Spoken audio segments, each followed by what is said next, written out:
The cafe went dead quiet. 23 people sat with their coffee cups frozen halfway to their mouths.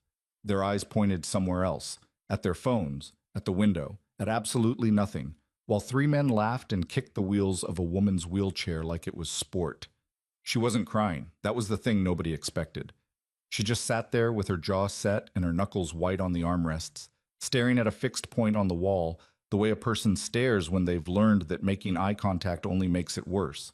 And the whole room let it happen. Every single person in that cafe made the same quiet, cowardly calculation. Not my problem, not my fight, not today. Every person except one. Before we go any further, if you're new here, hit that subscribe button right now and turn on notifications, because every week we bring you stories that will stop you cold and stay with you long after they're over. Smash the like button if you want more, and drop a comment telling us what city and country you're watching from. We want to see how far this story travels. Don't miss what comes next. Now let's get into it. Pine Hollow, Kentucky wasn't the kind of town people wrote songs about. It didn't have a charming main square or a famous diner that showed up in travel magazines. What it had was a single traffic light that blinked yellow after 9 o'clock, a hardware store that had been closing down for 15 years without ever actually closing, and the particular exhausted dignity of a place that had been forgotten by everyone who left and everyone who stayed. Ethan Cross had stayed. He'd had reasons to leave, good ones, the kind that come wrapped in dress uniforms and folded flags, and the particular silence of a house that used to have 2 adults in it. But leaving would have meant uprooting Sophie, and Sophie was 8 years old and had her mother's laugh and a habit of collecting smooth rocks from the creek behind their house. And Ethan had decided somewhere in the dark of a very bad year that the least he could do was keep her roots intact, even if his own had come loose from the ground entirely. The garage helped. Cross Auto, which had a hand-painted sign that Sophie had insisted on helping with, so the letters were slightly uneven, and there was a small yellow sun in the corner that had nothing to do with cars, but everything to do with his daughter. He opened at 7, closed at 6, did honest work for fair prices, and that was enough. Most days it was enough. Most mornings he stopped at Della's Cafe on Birch Street before opening the shop. Not for the coffee, which was adequate at best, but for the routine. After years of military precision, schedules carved into stone, every minute accounted for, civilian life had taught him that small rituals kept a person from drifting. So he sat in the same chair by the second window, ordered the same dark roast, and read whatever news was worth reading on his phone while the town woke up around him. He was doing exactly that on the Tuesday morning that changed everything. He almost didn't notice them at first. The cafe was half full, maybe 20 people scattered across the tables, the low murmur of conversation, the sound of Della herself moving behind the counter with her particular efficient shuffle. And then there was a different sound. A scraping. A laugh with something mean at the bottom of it. Ethan looked up. There was a woman near the entrance in a manual wheelchair, mid-30s, dark hair pulled back, dressed like someone who had an early meeting. Blazer, nice slacks, the kind of put together that takes effort. She'd been trying to maneuver through the gap between 2 tables, and now there were 3 men blocking her path. Not accidentally. They were young, late 20s, the expensive casual clothes of people who'd inherited money rather than made it. And one of them had his foot resting against the front wheel of her chair, the way you might rest your foot against a piece of furniture. Sorry, he was saying. Not sorry at all. Didn't see you there. His friends were grinning. She said something Ethan couldn't hear from across the room. Her voice was controlled, practiced. The voice of someone who had learned to keep the temperature out of it, because temperature only gave people like this more to work with. What? The man said, louder now, performing for his audience. I'm just standing here, public place. And then one of the others, deliberately, there was no other word for it, reached down and gave the wheel a sharp sideways push. The chair lurched. Her coffee, which she'd been balancing on her lap, went sideways. The cup didn't fall, but the lid came loose and coffee sloshed across her slacks. And the men laughed. And the cafe stayed very, very quiet. 23 people looked away. Ethan put down his phone. He wasn't angry. That was the thing he'd noticed about himself over the years, the way combat had rewired his threat response. He didn't get hot anymore. He got cold and clear, like something settling into focus.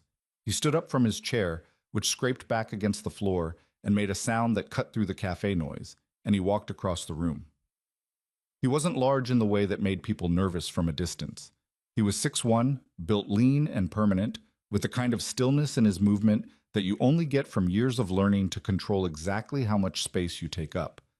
He stopped beside the man with his foot on the wheel and looked at him. Just looked. "Move your foot," Ethan said. The man blinked. He hadn't expected to be addressed. None of them had.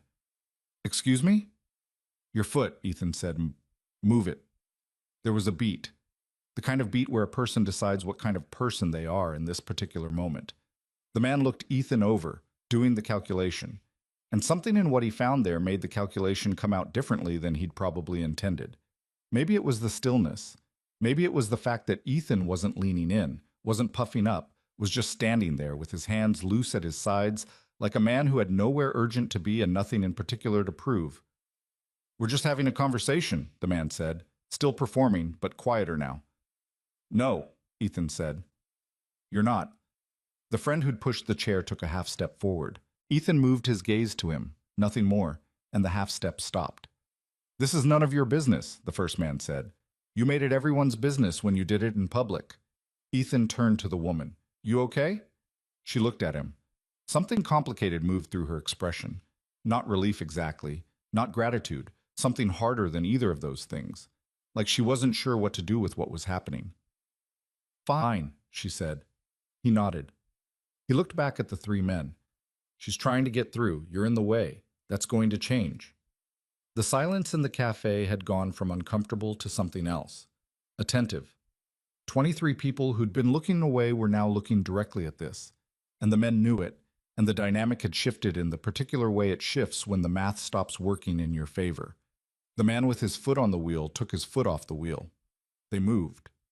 Not gracefully. There was some muttering, some performance of not being bothered. But they moved. Cleared a path.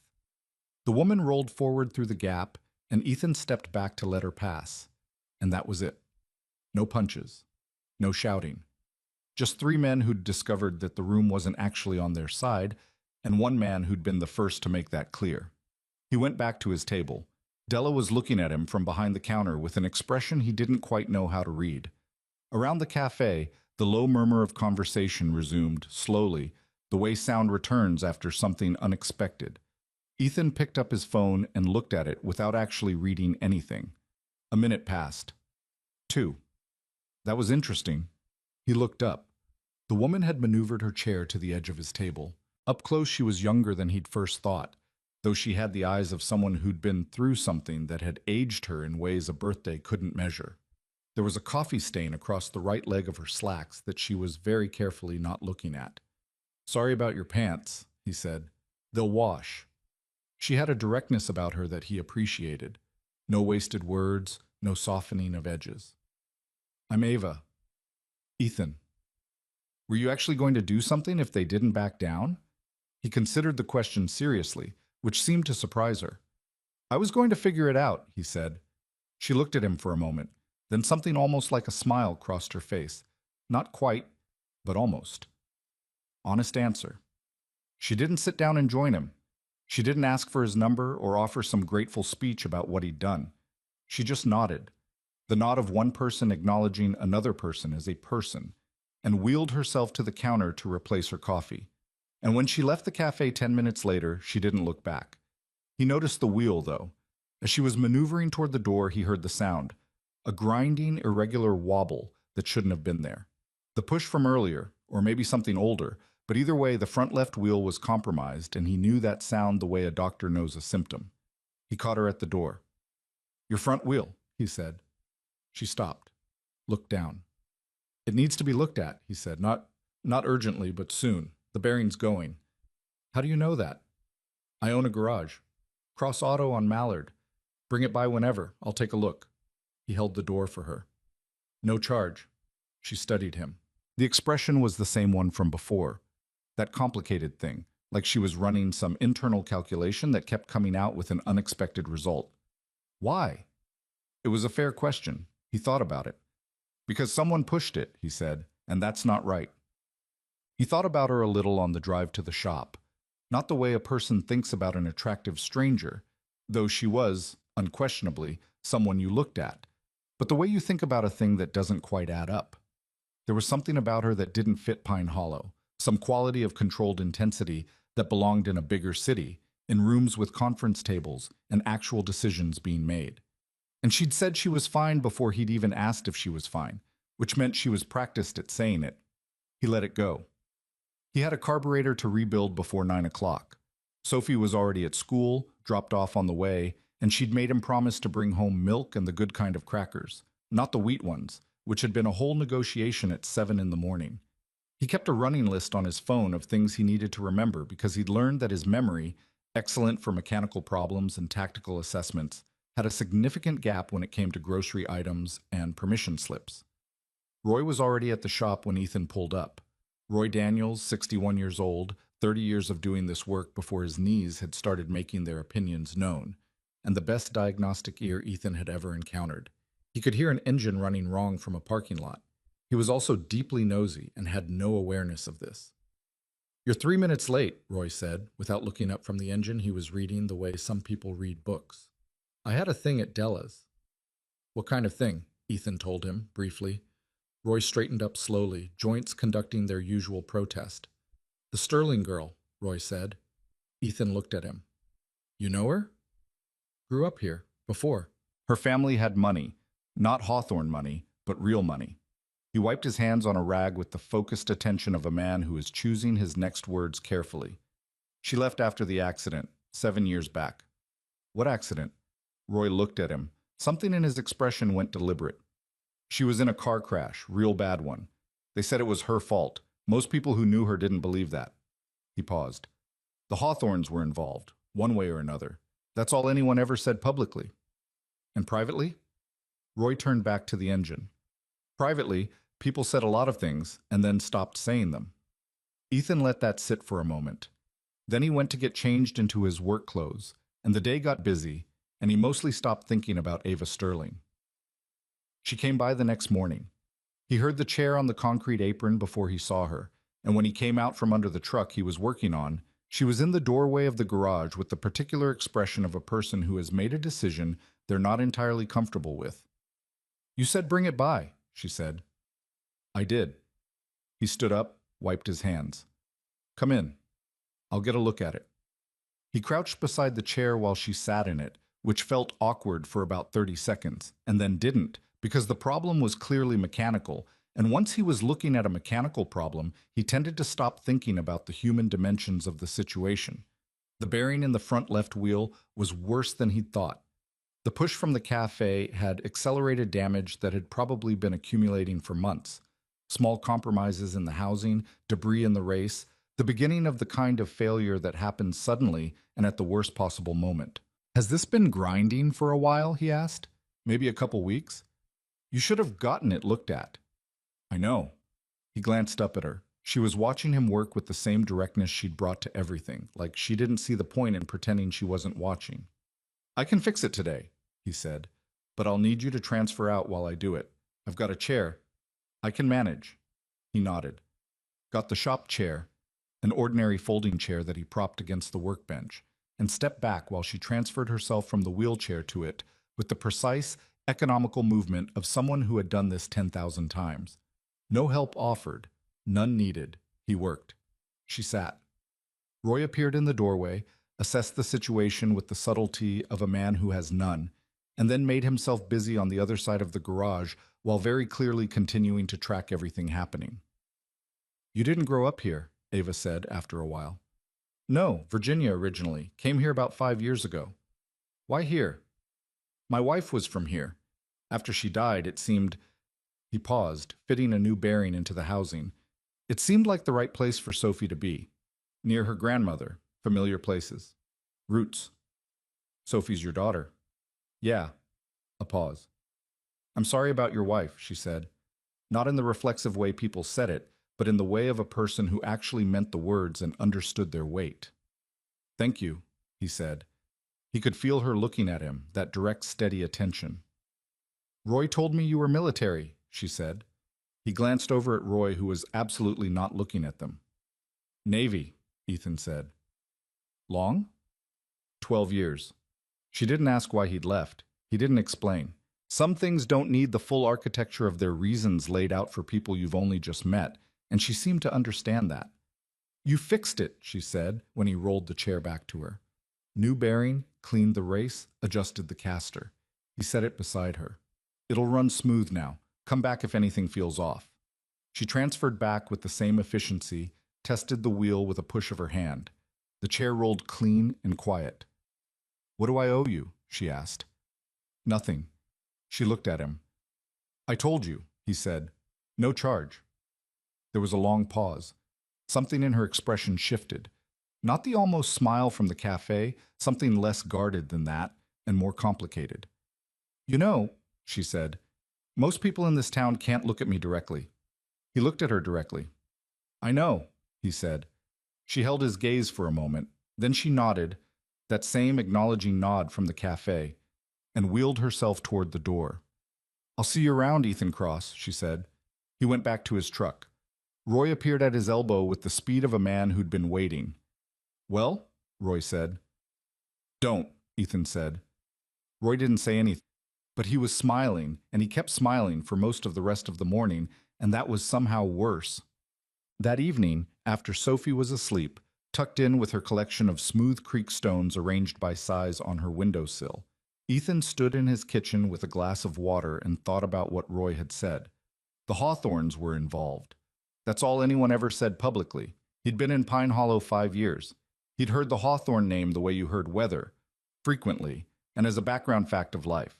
They owned property downtown, had fingers in county government, showed up at events with the comfortable ease of people who had decided a long time ago that showing up was enough because everyone understood the dynamic. Martin Hawthorne, the patriarch, was 70-something and moved through town like a man who'd never once had to question whether his presence was welcome. His son, Davis Hawthorne, was 35 and was exactly the kind of man his father's money had produced. Not stupid, but careless in the specific way of people who have never once been truly accountable for anything. Ethan had fixed Davis Hawthorne's car twice, said hello across parking lots, the way you did in a small town. He thought about a woman sitting with her jaw set and her knuckles white while 3 men laughed at her, and a whole cafe that looked away. He thought about a bearing that had been grinding for weeks before anyone offered to fix it. He rinsed his glass. Went to bed. Told himself it wasn't his concern. But the thing about stillness, real stillness, the kind trained into a person rather than found naturally, is that underneath it, something is almost always working. And Ethan Cross, lying in the quiet of his house in Pine Hollow, Kentucky, had already started paying attention. He just didn't know yet what he was paying attention to. The friendship, if you could call it that yet, built the way most real things build, not in a single dramatic moment, but in the accumulation of small, ordinary ones. Ava came back to the garage 3 days after he fixed her wheel. Not because anything was wrong with the chair. She showed up at 9:15 with 2 coffees from Della's and a carrier balanced on her lap, navigated the concrete apron with the practiced ease of someone who had long ago stopped apologizing for the space she took up, and set one of the cups on Ethan's workbench without preamble. Repayment, she said. He looked at the coffee. He'd told her no charge. You didn't have to. I know. She was already looking at the truck he was working on. What's wrong with it? Transmission. The owner thinks it's the engine. Is the owner wrong? Enthusiastically. She made a sound that was close to a laugh. She stayed for 40 minutes, which surprised him, and talked about cars with a fluency that surprised him more. She'd grown up watching her father work on a vintage Mustang, she told him, the way some kids watch their parents cook or garden, not because they had to, but because the person they loved was doing it, and proximity to that person had been worth whatever boredom the activity brought. She'd never finished the Mustang. Her father had died before they got to the carburetor. It's still in the garage at the house, she said. I haven't decided what to do with it. Your house on Harrison Street. She looked at him sideways. News travels. Small town. It's my mother's house, technically. She moved to Lexington 2 years ago. Couldn't manage the stairs anymore. She wrapped both hands around her coffee cup. I've been renting it from her, fixing it up slowly. It's adapted now. The downstairs, mostly. It works. He nodded. He could hear something underneath the practical details. Not quite ownership, not quite grief, something in between. The way a place becomes more than a building when it's the only piece of a life that stayed put. She left when the phone rang and didn't come back that day. But she came back the following week, and the week after that. Not every day. She had a life that existed well beyond Pine Hollow, a company in Louisville with actual employees and quarterly reports, and a board that had opinions about everything she did. But when she was in town, she had a way of drifting toward Birch Street, and sometimes toward the garage on Mallard, and Ethan found that he didn't mind. Sophie met her on a Saturday afternoon in early October. Ethan had been expecting some degree of awkwardness. Sophie was 8 and had her mother's social instincts, which meant she either attached to a person immediately or observed them with the unnerving patience of someone conducting a silent assessment. With Ava, she did both simultaneously. She walked out of the garage where she'd been doing homework at the folding table he kept for exactly that purpose, stopped 3 feet away from Ava's chair, and stared at it with the open curiosity that children carry before the world teaches them that staring is impolite. "Does it go fast?" Sophie asked. Ava looked at her. "Fast enough." "Faster than running?" "Depends on who's running." Sophie considered this seriously. "I'm pretty fast." "You look it," Ava said. Sophie thought about that for a moment, decided it was a compliment, and moved on to the next thing with the conversational efficiency of someone who had a lot of questions and limited patience for preamble. She asked about the hand rims, the brakes, whether Ava ever raced anyone, whether racing someone in a wheelchair was cheating. Ethan watched from the doorway of the garage with his arms crossed and said nothing, because there was nothing to say. Sophie was doing what Sophie always did, reducing any situation to its actual human components with a directness that he'd long ago stopped trying to moderate. Ava answered every question straight, no talking to a child's softness, no deflection, just answered, which was apparently the right move, because after 15 minutes, Sophie asked if she wanted to come see the creek behind their house. And Ava said maybe next time, and Sophie said okay with the particular satisfaction of having extracted a commitment. Later, when Ava had gone and Sophie was back at her homework, Ethan sat at the workbench and realized that something had shifted in the weight of his day, and he wasn't entirely sure what to do with that. Roy was the one who told him about the letters. It was a Thursday morning, second week of October, and Roy came in 20 minutes late with the particular energy of someone who has been talking to people and has things to report. He poured his coffee, drank half of it standing at the counter, and then turned around with the air of a man who has decided there is no graceful way to get into what he wants to say. "The Hawthorns are buying Harrison Street," he said. Ethan looked up from the invoice he was working on. "All of it?" "Near enough. They've got 11 of the 14 properties already. Commercial complex, retail, office space, a parking structure. Big." Roy set his cup down. "The Harrison Street project's been in the county planning office for 8 months. Most people didn't know about it because it wasn't advertised like it should have been. Word got out last week." Ethan thought about what he'd seen driving down Harrison Street. Old houses, most of them, the kind that had been there long enough to have grown into the landscape, with trees the size of a person's history. Ava's house, her mother's house, on the corner. "Her house," he said. Roy nodded. "It's the last piece they need. Without that corner lot, the ingress for the parking structure doesn't work. The whole project depends on it." "Does she know?" "She got a letter 2 weeks ago. Offer to purchase. Very formal, very generous on paper." Roy paused. "From what I hear, the letter also came with the opinion that it would be in her interest to accept quickly, because the county zoning variance goes to review next month, and once it's approved, the mechanisms of progress tend to be difficult to stop." Ethan sat with that for a moment. "That's not an offer," he said. "That's a timeline." "No," Roy said, "it's not." He called her that evening. He didn't stop to think about whether calling was appropriate or whether it crossed some line in the very new and undefined geography of whatever they were to each other. He just called, standing on his back porch while the October dark came in across the yard. She picked up on the third ring. "Roy told me," he said. A pause. "Your Roy is a very effective information network." "He is. Ava, I'm not selling," she said. Flat and certain, no room in the sentence for discussion. "I want to be clear about that up front before you say whatever you're going to say. I wasn't going to tell you to sell." Another pause, different from the first. "Okay," she said. "I was going to ask if you were all right." The silence that followed had a texture to it. He could hear her breathing, just barely, and something that might have been the creak of her house settling around her. "I'm angry," she said finally. "Is that all right?" "Yeah," he said. "That's all right." She told him the rest of it then. Not all at once, not neatly, but in the way that things come out when you've been holding them alone too long and someone has asked the right question. The letter had come on a Monday. By Thursday, a county inspector she'd never seen before had shown up at the house citing concerns about the ramp installation at the side entrance, concerns that had never been raised in 2 years of the ramp existing. She'd called a contractor who told her the installation was fine. She'd called the county and been told the inspection was routine. She'd filed a rebuttal. Nothing had happened with it. "They're testing," she said, "seeing if I'll just get tired." "Will you?" "No." "Then quieter." But it's exhausting, knowing that's what they're doing. He understood that kind of exhaustion. It wasn't the exhaustion of work. He'd done work that broke down the body and was fine with it. It was the exhaustion of being fought with methods designed to make you feel like you were imagining it, like the problem was your perception, not their behavior. "Don't respond to anything alone," he said. "Get a lawyer to look at that letter before the week is out." "I have a lawyer. I have several lawyers. I run a company, Ethan." "Right."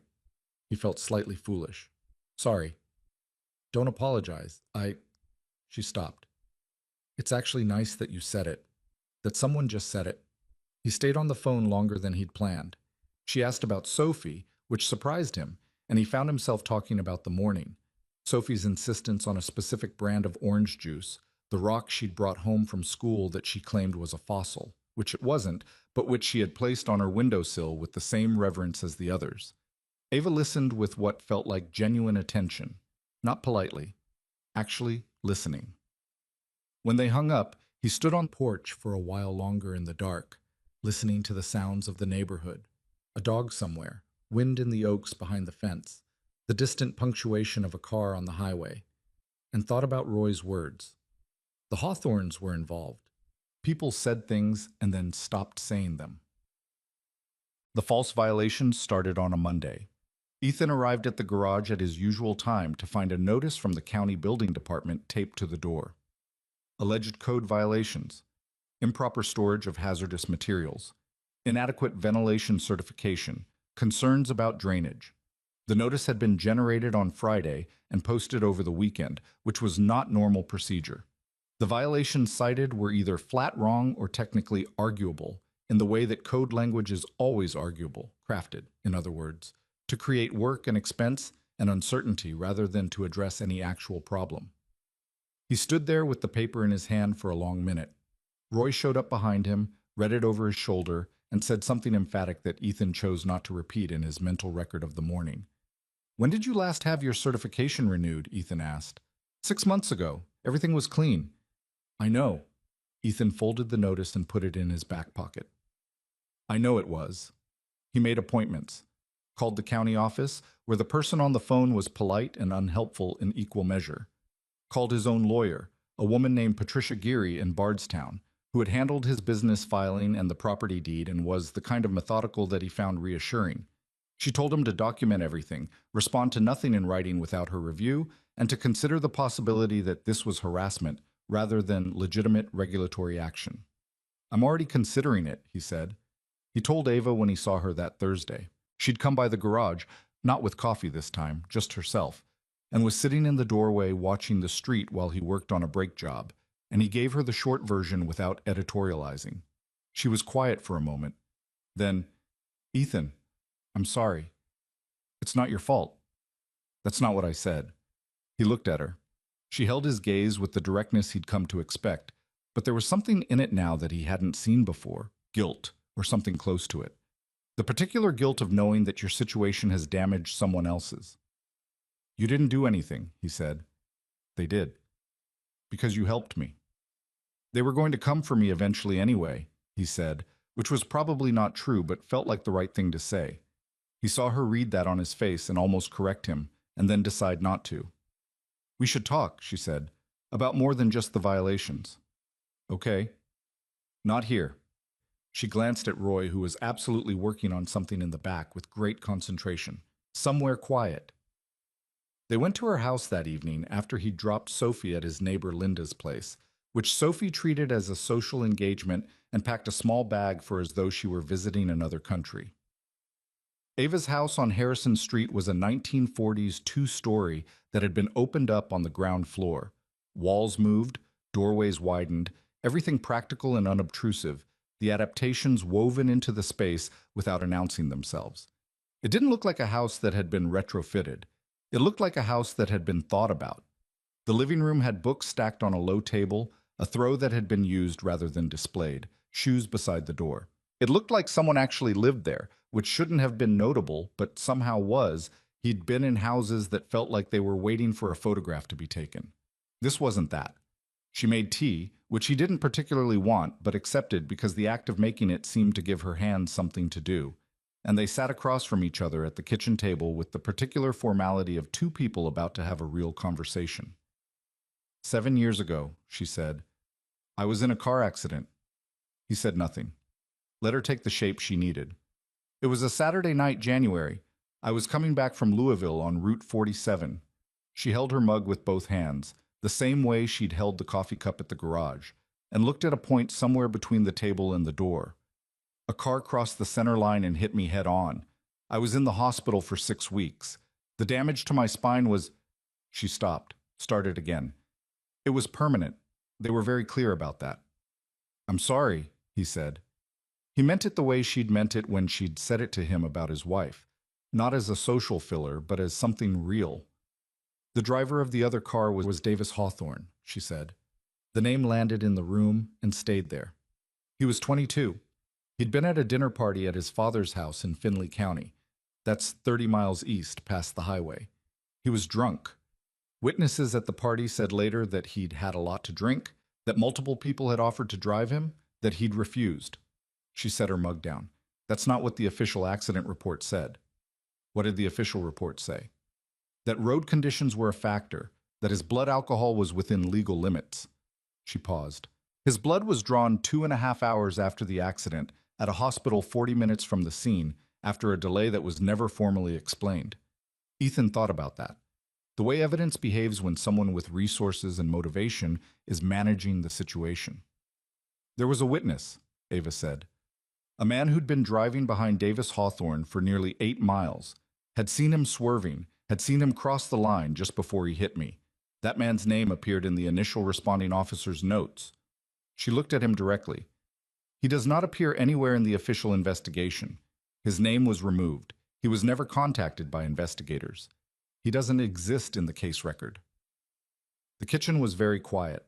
Outside, the wind had picked up, pushing through the oaks along Harrison Street with the particular sound of October, dry and purposeful.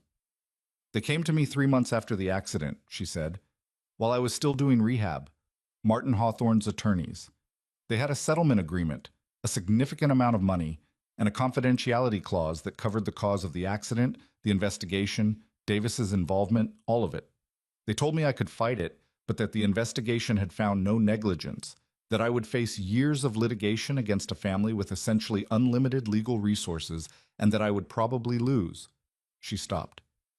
They told me that what mattered now was my future, that I should take the money and focus on my recovery. And you signed. I was 23 years old, she said quietly. I'd just been told I would never walk again. I'd lost my job, my apartment, everything I'd been building, and I was very, very tired. She looked at her hands. So yes, I signed. He didn't say anything. There was nothing useful to say to that, and he'd learned that trying to find useful things to say in the face of someone else's real pain was usually more about the person speaking than the person listening. I came back here because of the house, she said. My company has an office in Louisville. I can work from anywhere. And honestly, I came back because I wanted something that was mine again, something they hadn't taken. She looked around the kitchen with a complicated expression. I didn't think it would matter to them. It's been 7 years. Davis is 30 now. Martin is old. She paused. I forgot that powerful people don't let the past stay past when it becomes inconvenient. The property deal, Ethan said. If I sell and go quietly, the past stays buried and they get their corner lot. If I fight, if I'm visible, if people look at me and start asking questions, there's a risk that someone remembers. That the wrong person starts pulling at the wrong thread. She met his eyes. I think that's why the harassment has already started. They don't want me entrenched. They want me gone before I become a problem. Ethan looked at her for a long moment. She held his gaze the way she always did, that level directness. But underneath it, for the first time, he could see what it cost her. The 7 years of carrying this alone. The specific exhaustion of being the person who knows the truth and has no clean way to use it. You said you came back because you wanted something that was yours again, he said. Yes. Then keep it, he said. She looked at him as though she were checking whether he understood what he was saying, what that might mean, what it might ask of both of them. It's not going to be simple, she said. I know. They have a lot of resources. I know that too. A long pause. Outside, the wind moved through the oaks again. She looked down at her hands, then back up at him. Why? She said. The same question she'd asked at the garage, but with more weight behind it now. More at stake. He thought about Sophie. About a small girl with smooth creek rocks lined up on her windowsill, watching her father move through a life that had contracted significantly since her mother died. About the particular thing that goes quiet in a person when they stop fighting for anything beyond getting through the day. Because someone has to, he said, and then, more honestly, and because I'm tired of watching from the sidelines. She didn't say anything to that. But she didn't look away either, and after a moment she reached across the table and put her hand over his, briefly, just a second, nothing more than contact, and then she picked up her mug again, and the conversation moved forward.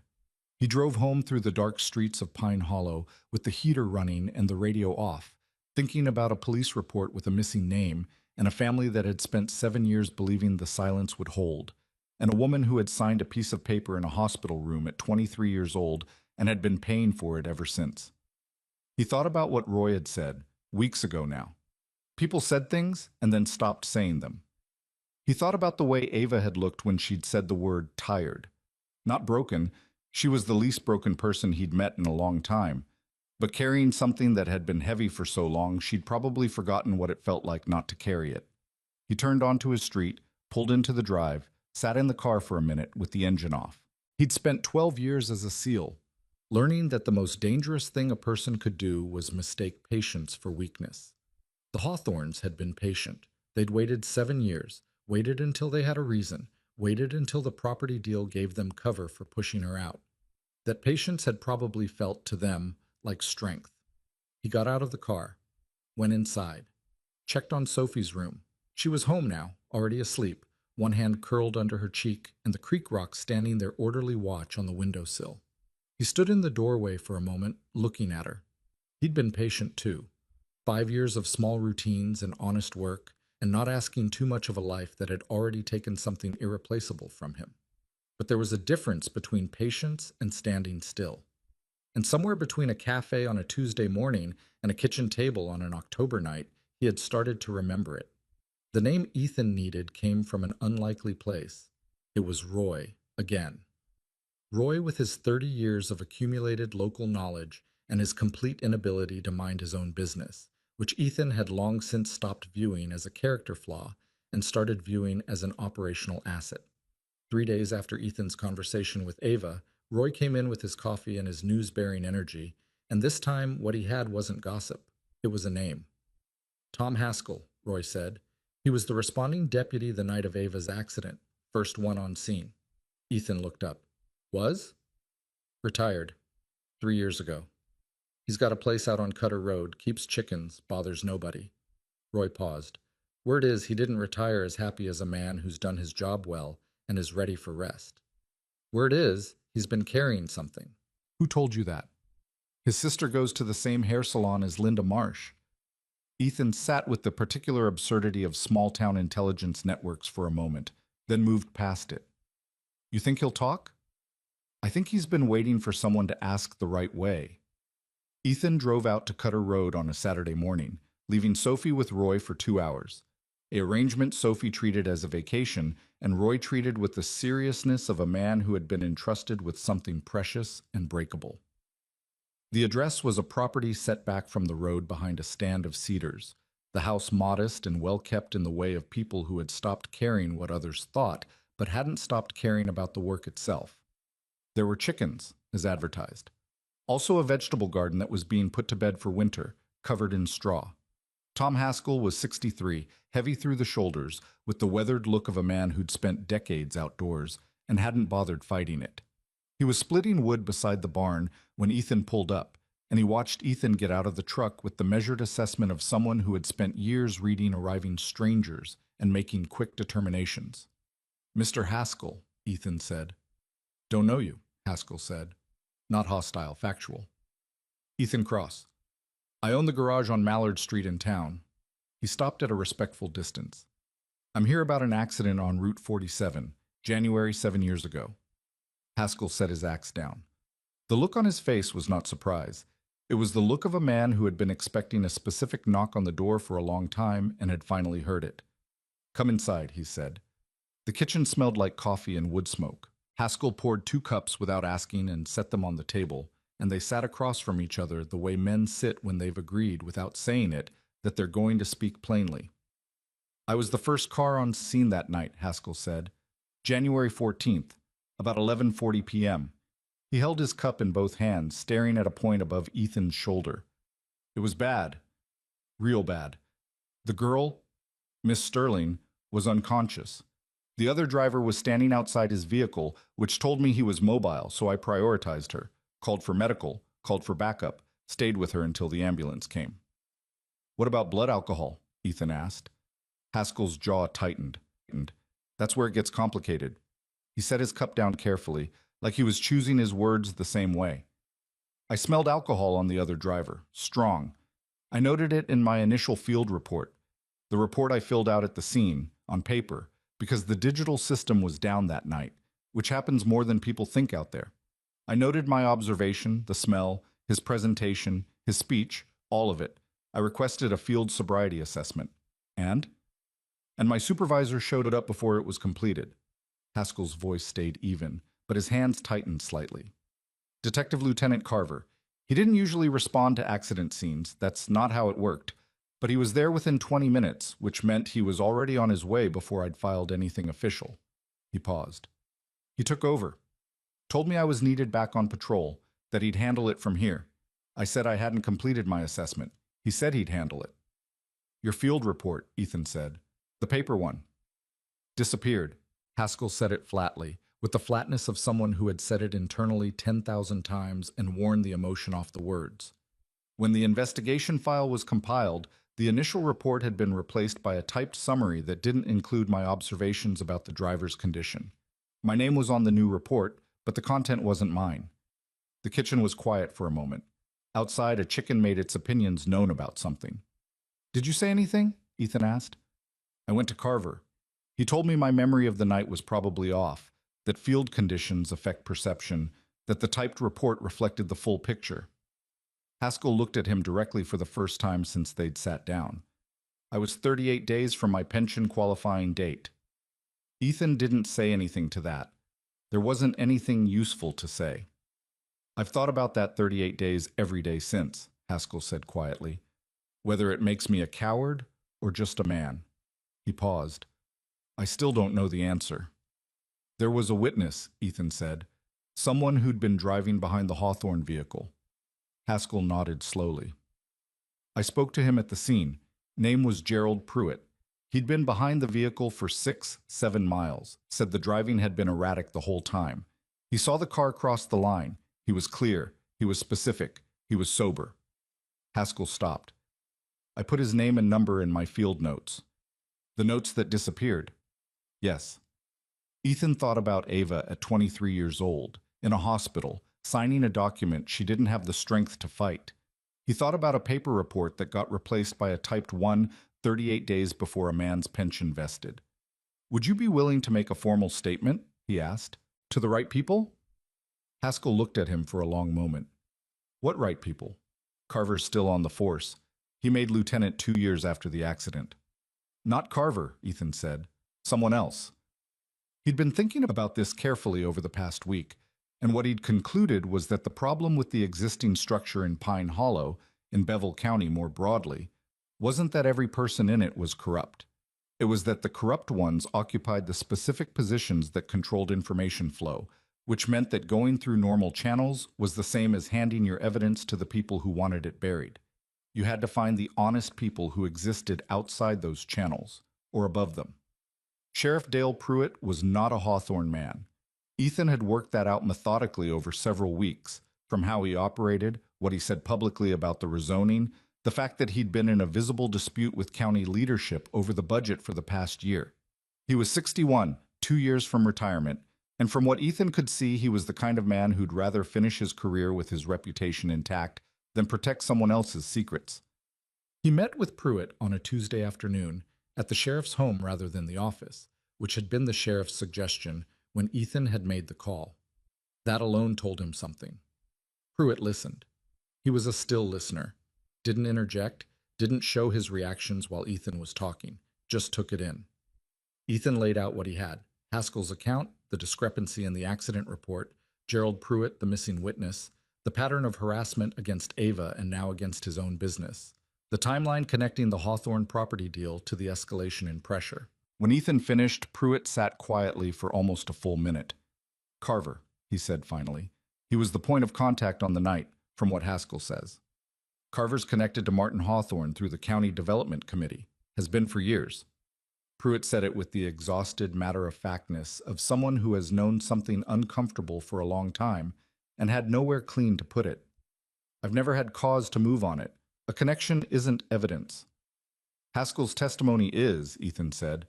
Pruitt looked at him steadily. "Haskell's testimony puts him in a difficult position." He stayed quiet. "He was 38 days from his pension. I understand that, and I'm not saying it makes him a bad man, but a defense attorney will make hay out of it." "Which is why you need Gerald Pruitt," Ethan said. "The witness. His account exists independent of anything Haskell did or didn't do." Pruitt leaned back. "If he's still findable." "I'm working on that." Another pause.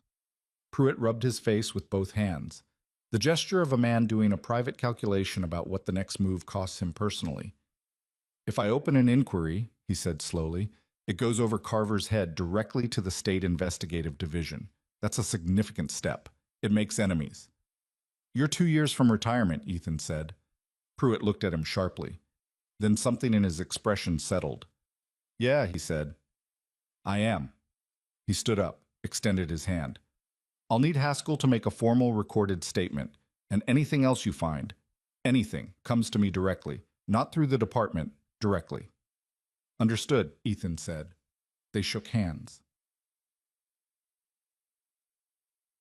Finding Gerald Pruitt took 11 days in most of Roy's extended social network. The man had moved twice in 7 years, first to Elizabethtown, then to a town in Tennessee called Cookeville, where he worked for a regional trucking company and had been living quietly. He was 54, divorced, and when Ethan finally reached him by phone on a Wednesday evening, the first thing Pruitt said after Ethan explained who he was and why he was calling was, "I wondered if anyone would ever ask." Ethan drove to Cookeville on a Thursday, alone, leaving the garage in Roy's capable hands and Sophie at school with Linda on standby pickup duty. The drive was 3 hours, mostly highway, and he spent it thinking about what he had assembled and what it still needed. Pruitt was a large man with a quiet manner and the slightly deflated look of someone who had done something he wasn't proud of and had been living in its company for years. He met Ethan at a diner near his apartment, ordered coffee, and didn't touch it, and told his story with the precise detail of someone who had rehearsed it internally many times. He'd been driving south on Route 47 behind a black vehicle, later identified as a Hawthorne family SUV, for approximately 7 miles before the accident. The driving had been erratic from the first time he'd seen the vehicle, weaving within the lane, twice drifting across the center line before correcting. He'd slowed deliberately to increase his following distance because he'd recognized the behavior and wanted space. "I saw it happen," Pruitt said. "The car just went. Full across the line. No correction, no brakes, just went." He stared at his untouched coffee. "I was the first one out of my vehicle. The girl was in real bad shape. The other driver was standing by his door, on the phone." "On the phone," Ethan said. "Right away, before I even got to her. He was on the phone." Pruitt's jaw tightened. "Someone came and talked to me at the scene. A deputy, young guy, took my name and number, said I'd be contacted. I waited for months. Nobody ever called. Would you be willing to give a formal statement? Ethan asked. To the State Investigative Division. It would mean going on record. Pruitt was quiet for a moment. Will it help her? Yes. Then, yeah, he said. I'll do it. He paused. I should have done something 7 years ago. I didn't know how. I didn't know who to call. He looked at his hands. That's not a great excuse. It's a human one, Ethan said. He drove back to Pine Hollow in the dark, got home at 10:30, and sat in his car in the driveway for a few minutes before going inside. The pieces were in place. Haskell, Pruitt, the documentary discrepancy in the accident file, the trail from Carver to the Hawthorns. It wasn't a complete legal case yet. That was for lawyers and investigators. But it was enough to start one that couldn't be quietly managed. He should have felt something like satisfaction. Instead, he felt the weight of what came next. The journalist's name was Claire Ashworth, and she worked for the Lexington Courier, which was a real newspaper with actual resources, which was why Ava had reached out to her rather than the local Pine Hollow Weekly, which was not. Ethan met her for the first time in Ava's kitchen on a Friday evening in mid-November. She was 42, small and unhurried looking, with the kind of attention that made you want to choose your words carefully. Not because she was intimidating, but because she was clearly going to remember everything you said. She had a notebook rather than a recorder, which she explained by saying she found that recorders made people perform. I've been looking into the Hawthorne family's county connections for 8 months, she told them both, seated at the kitchen table with her coffee. Before I knew about Ava's case, the Harrison Street Project has the fingerprints of at least 2 county commissioners who should have recused themselves from the variance review because of documented ties to Hawthorne development interests. She looked at Ava. Your situation it's not separate from that. It's the same story. Ava had been listening with her hands flat on the table, very still in the particular way she went still when she was processing something that mattered. How long before you can publish? Depends on what I have. What you've described to me tonight, the accident, the witness, Haskell's account, that needs to be verified through the investigative process first. I can't publish allegations ahead of a formal investigation without sourcing I can stand behind. She looked at Ethan. But the county corruption angle, the commissioners, the development ties, the procedural irregularities in the variance review, I can move on that faster. And once that's in print, it changes the public context for everything else. They'll know someone is pulling the thread, Ethan said. Yes, Claire said. They will. Ava looked at him. He looked back at her. Good, Ava said. What happened over the next 3 weeks was that the Hawthorns, apparently sensing that something had shifted, the way animals sense weather before the sky changes, accelerated everything. The false violations against the garage came in a second wave, more specific this time, more clearly designed to trigger mandatory closure proceedings if not addressed quickly. Patricia Geary, Ethan's lawyer, fired back responses within 48 hours of each notice and documented everything in language that made clear she was building a record for litigation. The notices slowed, then stopped, but the pause didn't feel like retreat. It felt like reorganization. Ava's house was vandalized on a Thursday night, the accessibility ramp at the side entrance damaged in a way that looked like weather damage if you didn't look closely and was clearly deliberate if you did. The wooden support brackets on one side had been partially sawn through. If she'd used the ramp at speed, which was the only practical way to use it, it would have given way. She'd found it in the morning before she'd used it, noticed the slight list, looked more closely. She called Ethan. He was there in 12 minutes. He looked at the ramp, at the cuts in the wood, clean lines with no splintering, the precise width of a handsaw, and felt something cold move through him that had nothing to do with the November air. This wasn't a message, he said quietly. This was meant to hurt you. Ava looked at the ramp with an expression that had moved past shock into something harder and more certain. I know. You need to tell the sheriff. I already called him. He's sending someone.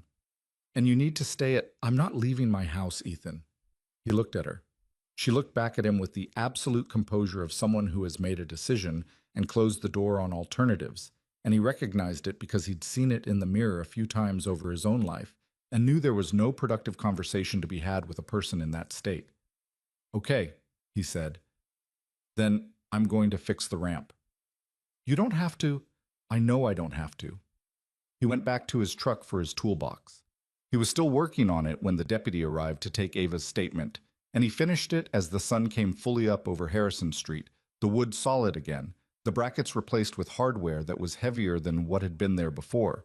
Ava brought him coffee at some point, appeared with it in the doorway, and he drank it crouched beside the repaired support, and neither of them said very much because the morning had already said most of what needed saying.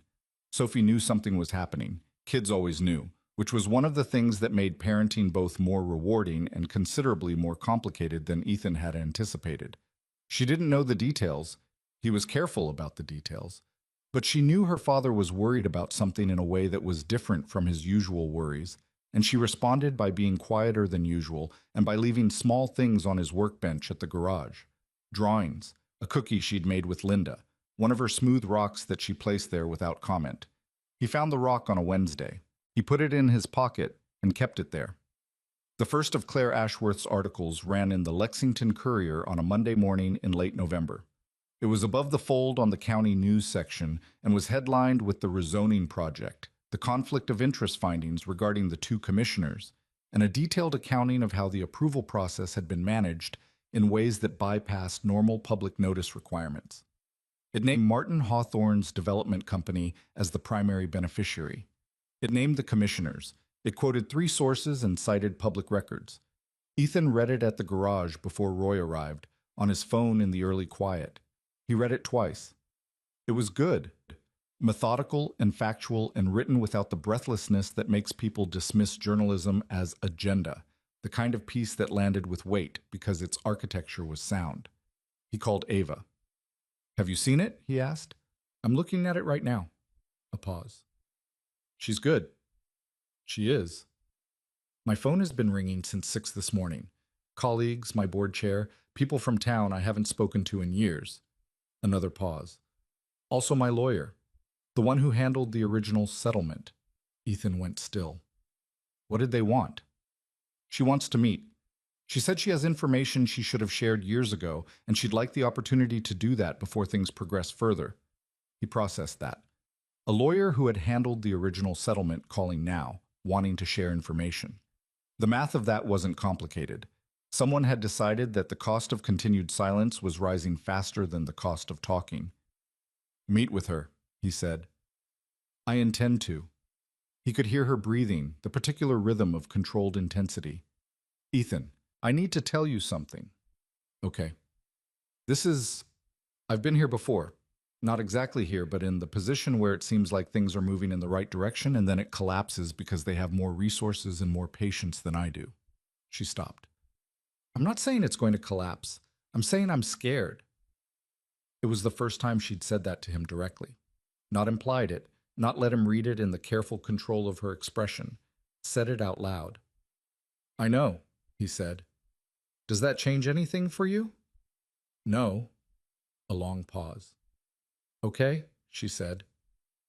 He hung up and sat for a minute in the morning quiet of the garage, looking at the light coming through the high windows and the tools arranged on the pegboard in their particular order, which Sophie had once reorganized by color, which had taken him 3 days to fix, which he'd never told Sophie because the memory of her sitting there carefully arranging wrenches by shade made him smile every time he looked at the board. He thought about the settlement lawyer calling, about the article in print, about Gerald Pruitt in Cookville, ready to give his statement, about Tom Haskell and 38 days and the weight of what a man carries when he takes the path of least resistance and then lives in that decision for years. The Hawthornes had spent 7 years believing that silence was something they'd bought permanently, that if you paid enough, buried enough, pressured enough, the truth eventually became inert, just a thing that had happened with no living consequence. They were about to discover that the truth had been keeping itself ready, that a missing name in a report and a witness who'd moved to Tennessee and a deputy who'd spent 3 years splitting wood on Cutter Road were all still exactly as real as the night they'd been created. Martin Hawthorne was quoted in the next morning's paper as calling the Courier article politically motivated and legally irresponsible. His statement was precise and confident, the statement of a man who had navigated difficult moments before and believed his footing was solid. Ethan read it and thought, "You don't know what's coming." He put the paper down, picked up his coffee, and got to work. The settlement lawyer's name was Margaret Fossey, and she arrived at Ava's house on a Wednesday morning in early December, driving a sensible gray sedan and carrying a leather briefcase that looked like it had survived 20 years of difficult meetings. She was 60, silver-haired, with the deliberate posture of someone who had spent decades in rooms where posture communicated something. She had represented Ava during the original settlement negotiation, or represented her in name, which Ava had come to understand were two different things. She sat at the kitchen table where Ethan had sat weeks before, and she put her hands flat on the surface, and she said, "I owe you an apology. I've known that for a long time." Ava sat across from her with her coffee untouched. "I'm listening." "I was retained through a referral from an attorney connected to the Hawthorne family's legal team," Fossey said. "I didn't disclose that to you at the time. I should have. That relationship, even as a referral chain, even without a direct conflict of interest on paper, created a situation where my advice was not as independent as you deserved." She stopped. "When I counseled you to accept the settlement, I genuinely believed it was your best option. I also knew that fighting it would be an extremely difficult road, and I didn't push back on the terms as hard as I should have, and I have thought about that for 7 years. Ava looked at her without speaking. The silence in the kitchen had weight. "What do you have?" Ava said finally. Fossey opened the briefcase. She produced a folder, set it on the table, and slid it across. "During the negotiation, I was provided with documents by the Hawthorne legal team that were characterized as supporting their account of events. Standard discovery material. I retained copies per standard practice." She paused. "One of those documents is an internal communication between Martin Hawthorne and his lead attorney, dated 4 days after the accident. It references, obliquely, in the careful language of people who know they are creating a written record, the need to manage the official account of the evening." Ava opened the folder, read. Her expression didn't change visibly, but her hands on the paper tightened almost imperceptibly. "They gave you this?" she said. "They gave me the full discovery package. I don't believe they remembered this particular document was in it. It's 2 pages into a 40-page exhibit bundle." Fossey paused. "When Claire Ashworth's article ran Monday, I reread everything I had from that period. I hadn't looked at it in years." She met Ava's eyes. "I am prepared to provide this to the State Investigative Division and to testify to its provenance and the circumstances of its transmission." Ava set the document down. She looked at it for a long moment. "Why now?" she said, not accusatory, genuinely asking. Fossey was quiet briefly. "Because when I read the article, I understood that the choice had become binary. Either I come forward or I watch what I allowed to happen, get used to take your home." She paused. "I'm 60 years old and I don't want to retire knowing I stayed quiet twice." Ethan wasn't there for that meeting. Ava had asked him not to be, which he'd understood. When she called him afterward, her voice was very controlled in a way that meant she was working to keep it that way. "She had a document," Ava said. "Internal correspondence. Ethan, it's not explicit. It's never explicit with people like them. But it's clear. Anyone who reads it clearly will understand what they were doing." "Does Pruitt's office know?" "I called him directly after she left. He wants the original by end of day." "And Fossey will cooperate?" "She already called her own attorney and is filing a formal disclosure statement this afternoon." A pause. "The walls are moving." He could hear it in her voice. Not triumph, nothing as simple as that. Something more complicated. The particular feeling of having carried a version of events that nobody believed for 7 years and finally having it confirmed in writing that you were right, that you hadn't imagined it, that the thing that happened to you was the thing that happened, and someone with standing had finally put their name next to it. "Are you okay?" he asked. "I don't know yet," she said honestly. "Ask me again tomorrow." He thought about her for most of the rest of the day. Thought about what it would feel like to have a document in your hands that proved the shape of an injury you'd been told was your own fault. I didn't have a clean analogy for it in his own life. His losses had been different, the kind where nobody was lying about the cause. He just knew it would be a complicated feeling, not clean, not simple. The kind of truth that, when it arrives, doesn't make the wound disappear. It just finally gives it the right name. The county rezoning hearing was scheduled for December 18th. It had been on the calendar for 3 months, lost in the administrative machinery, unremarkable. The kind of hearing that most people in Bevel County didn't know was happening and wouldn't have cared about if they did. The kind of hearing that was designed, implicitly, to not attract attention. Claire Ashworth's second article changed that. It ran the following Monday, 8 days before the hearing. This one was longer, more detailed, built on the foundation of the first. It named the connection between Lieutenant Carver and Martin Hawthorne's political donations. It described the procedural irregularities in the Route 47 accident investigation in specific terms, citing sources familiar with the original responding deputy's account and the discrepancy between field notes and the official report. It didn't name Ava directly, a choice Ava had made deliberately, in conversation with Claire and her lawyers, because her story needed to emerge on her terms and in the right venue. But it made clear that the Harrison Street project was connected to a pattern of influence that extended back years and touched county infrastructure at multiple levels. The comments section of the Courier's website was not, as a general rule, a reliable indicator of public sentiment, but the 58 responses to Claire's second article, the vast majority of them from people who lived in Bevel County, the tone of the letters to the editor that the Courier began receiving, these were indicators of something shifting, not a groundswell, just the particular sound of a community that has been made aware of something it suspects it should have been aware of earlier and is deciding what to do with that awareness. People started calling Ethan. People he knew casually, customers, neighbors, parents from Sophie's school, who had read the articles and who said things like, "I always felt like something wasn't right about that property process, and my brother-in-law works at the county and says it's all true." He listened, didn't say much. He wasn't collecting allies in any organized sense. He understood the difference between public opinion and actual legal and procedural mechanisms, and he knew that sentiment didn't win hearings. But it changed the environment in which hearings happened, and that mattered. The Hawthorne's response to the second article was louder than it had been to the first.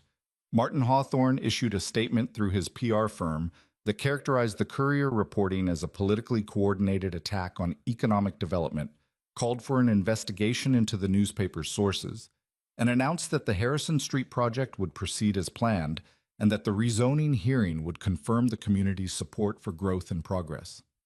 Davis Hawthorne was not mentioned in any public statement. He had, as far as Ethan could determine, been very quiet for several weeks, quieter than a 30-year-old man with his level of ordinary visibility in the community would naturally be.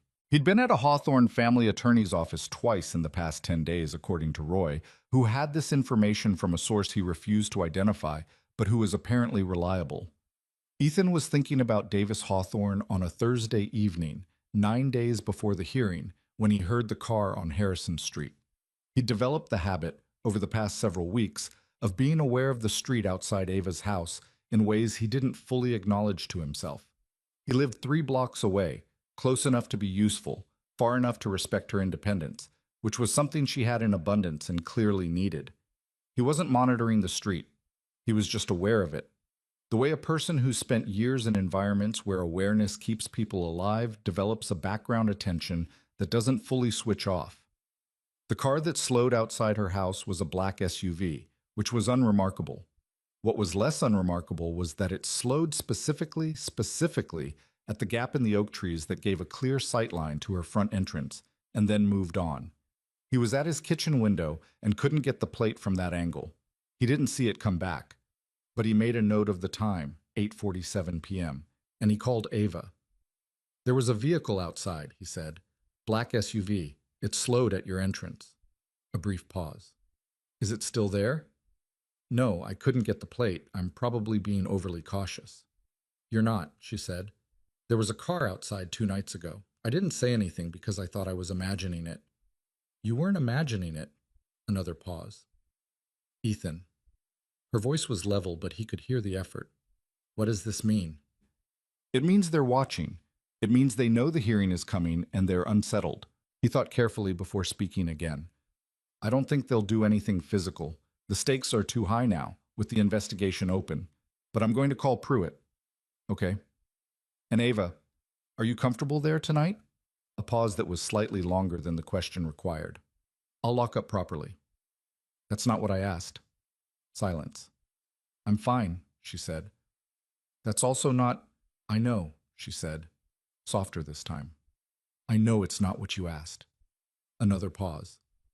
I don't do well with the other answer, with saying I'm not fine. You don't have to do it well, he said. Just do it. He heard her exhale. I don't really want to be alone tonight, she said. Is that something I'm allowed to say? Yes, he said. Of course it is. He called Linda, who handled the overnight arrangement for Sophie with the cheerful flexibility of a woman who had long ago decided that being needed was one of life's better features. He walked the 3 blocks to Ava's house in the December cold, hands in his jacket pockets, and she answered the door before he knocked, which meant she'd been watching the street. He came in.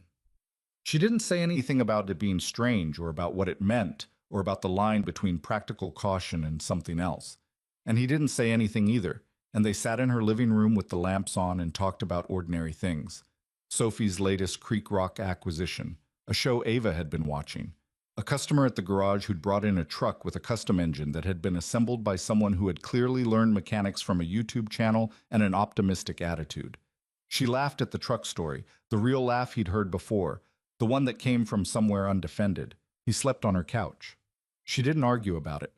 In the morning, over coffee, she was quiet in the way she went quiet, when something was organizing itself in her thoughts.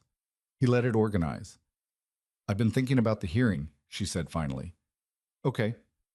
I want to speak, publicly, at the commissioners' meeting. She held her mug.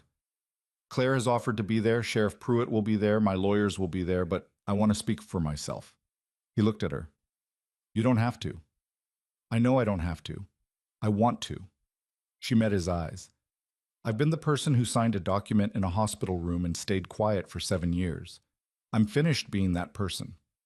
He thought about what it would cost her to stand in a public room and say the things she'd spent 7 years not saying. He thought about the particular courage of someone who had every reason to protect themselves by staying private, choosing instead to be visible. What are you going to say? He asked. The truth, she said. Just the truth? He nodded. Then say it. The 18th of December was a gray morning, the sky the particular flat color of winter in Kentucky, the air cold and damp in a way that went through a coat rather than stopping at it. Ethan had been awake since 5. He drove Sophie to school, explaining only that he had an important meeting this morning, and Sophie, who was 8 and therefore knew when the adult information being shared with her was the edited version, gave him the long look and then kissed his cheek and got out of the car and went into school without making him explain. He loved her so much it was sometimes physically uncomfortable. The Bevel County Courthouse had a public meeting room off the main hall that held roughly 100 people in the plastic and metal chairs that government spaces favored universally. By 8:45, the hearing was scheduled for 9. There were already people in the corridor outside. Not an overflow crowd, not a mob, but more people than this particular meeting had any precedent for drawing. Ethan could see Claire Ashworth near the back with a notebook. He could see Tom Haskell in the 3rd row, which surprised him. He hadn't known Haskell was coming, and the old deputy looked like a man who had made a deliberate decision that morning about what he was going to do with his remaining years. He could see Patricia Geary, his lawyer, and beside her the 2 attorneys from Ava's civil team, who had the organized alertness of people who had prepared for this room. He could see the Hawthorne camp on the other side. Attorneys, a PR aide with a tablet, the project developer who'd been at the planning office meetings, and in the back corner, Martin Hawthorne himself, who was 71 and had the expression of a man who was managing his surroundings rather than participating in them. Davis Hawthorne was not there. He found Ava in the corridor outside with her own attorneys. She was in a dark blazer and the composed, particular stillness she brought to situations that mattered. She looked at him when he came through the door, and something in her shoulders shifted fractionally, the way a person shifts when they've been holding something alone and another person arrives. You ready? He said. No, she said. But I'm going anyway. He almost smiled. That's the same thing. Commissioners' meetings had a bureaucratic rhythm that was hard to disrupt. Call to order, minutes approval, public comments, agenda items, the whole tedious machinery of local governance moving at its own deliberate pace. The Harrison Street rezoning variance was 5th on the agenda, which meant 40 minutes of other business first. 40 minutes during which the room's unusual fullness was something every commissioner was visibly aware of and pretending not to be. When Chairman Gerald Oakes finally called the Harrison Street item, the room shifted. The Hawthorne development team presented first, the lawyer, practiced and smooth, with renderings of the commercial complex and projections showing job creation and tax revenue and the kind of economic language that was designed to make opposition seem like opposition to progress itself. The attorney cited the county's economic development priorities, the procedural correctness of the approval process, the project's benefit to the community. He spoke for 15 minutes and was confident throughout. Then the chair opened public comment. The first two speakers were local business owners, one of whom Ethan knew by name, a man who ran the hardware store, who had apparently been closing down for 15 years and was still there to say that the Harrison Street project had never been properly disclosed to adjacent business owners, and that the approval process had bypassed required public notice. The second speaker was a county resident who'd done her own research on the commissioner's financial disclosures and whose 3 minutes were a model of clipped, documented specificity. Then Ava wheeled to the microphone. The room went quieter in a way that was different from the procedural quiet of people waiting to speak. It was the quiet of attention, real attention, the kind that happens when something is about to be said that matters, and everyone in the room knows it before the first word. She didn't start with her own story. She started with the street. Harrison Street has 14 properties, she said. Her voice was even. Not performing evenness, actually even, which is harder. 11 of them have been purchased in the past 18 months by entities connected to Hawthorne Development Associates at prices that documentation in the public record shows were in several cases substantially below market value, in transactions completed without independent appraisals. She paused. I want commissioners to understand the picture on that street before they vote on a variance that will determine what that street becomes. She laid it out methodically. The procedural irregularities in the approval process, the relationship between two of the commissioners and the Hawthorne family's political donation history, the inspection that had appeared at her door within 2 weeks of receiving the purchase offer, the vandalism to her accessibility ramp. She spoke about each of these things not as grievances but as a sequence, a documented pattern, which was what they were. And then she said, 7 years ago, on Route 47, a member of this family caused an accident that permanently disabled me. The official investigation that followed was compromised. Evidence was managed. A witness was erased from the record.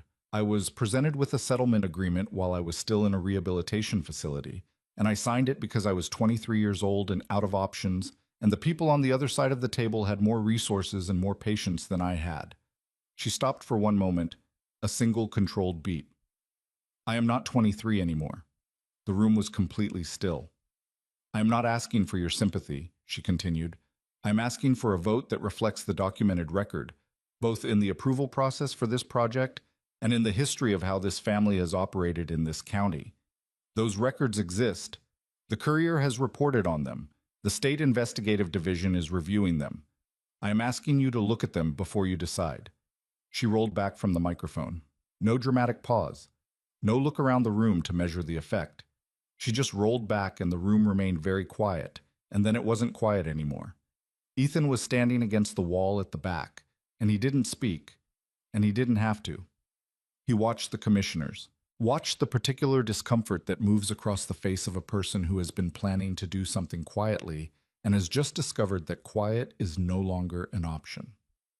Commissioner Linda Voss was the first to speak after the chair called for order. She was 64, had been on the commission for 8 years, and had the look of someone doing real-time mathematics about her own legacy. I'd like to table this vote, she said, pending review of the documentation referenced in today's testimony and in recent press reporting. Oakes looked at her. Commissioner Voss, I'm making a motion, she said, clearly. I'd like a second. Commissioner Ray Tillman, who Ethan knew had no particular relationship with the Hawthorns and had shown visible discomfort throughout the developer's presentation, said, second. The Hawthorne attorney was on his feet immediately, citing procedural grounds, timeline commitments, economic urgency. He was precise and he was loud, and he spoke over 2 attempts by the chair to restore order. Ethan watched Martin Hawthorne from across the room. The old man was sitting with his hands on the table in front of him, very still, and his expression was one that Ethan had seen on the faces of men in very different circumstances. The expression of someone recalculating in real time, revising their understanding of what they thought they'd controlled.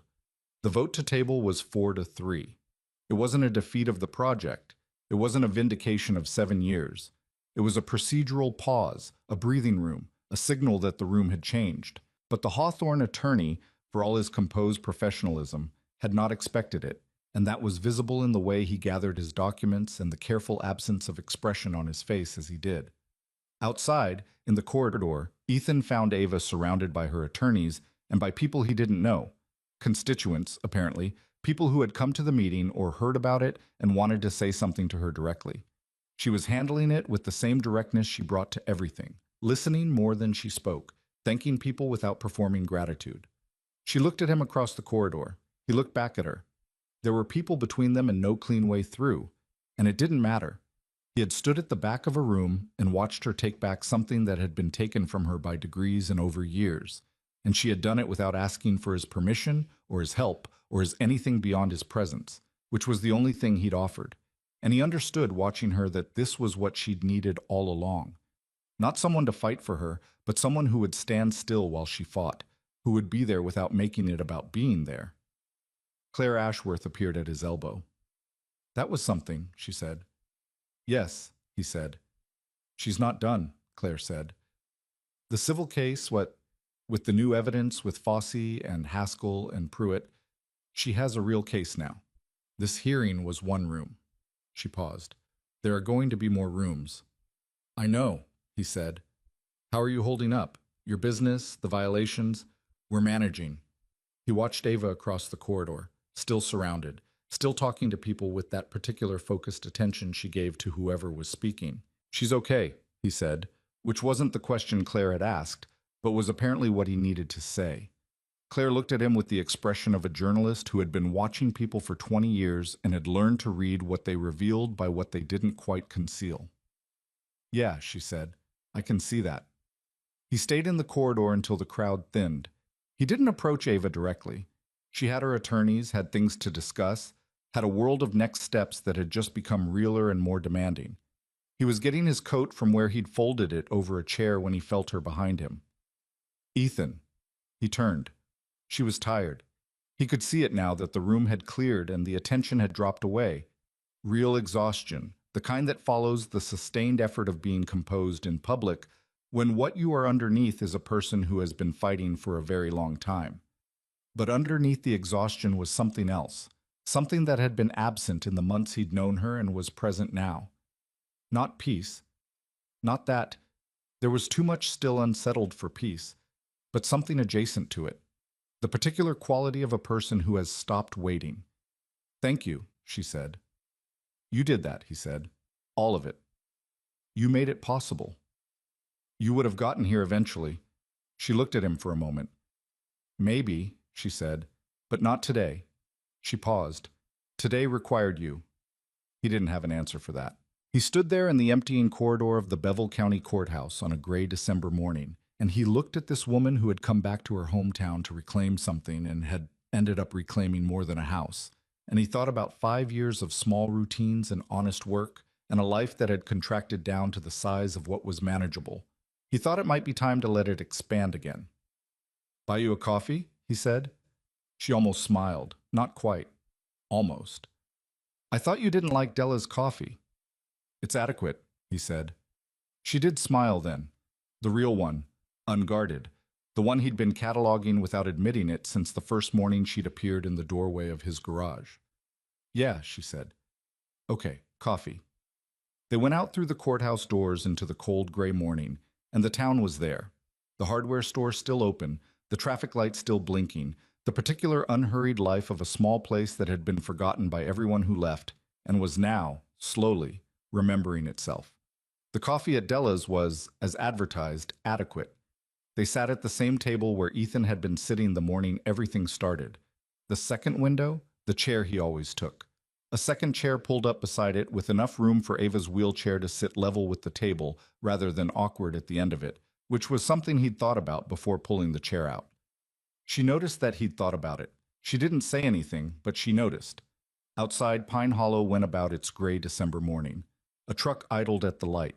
2 women walked past with coats pulled against the cold. Della herself brought the coffees without being asked, set them down, looked at the two of them with the expression of a woman who has watched a town for 30 years and recognizes a moment when she sees one, and went back to her counter without commentary, which was, Ethan thought, the most tactful thing Della had ever done.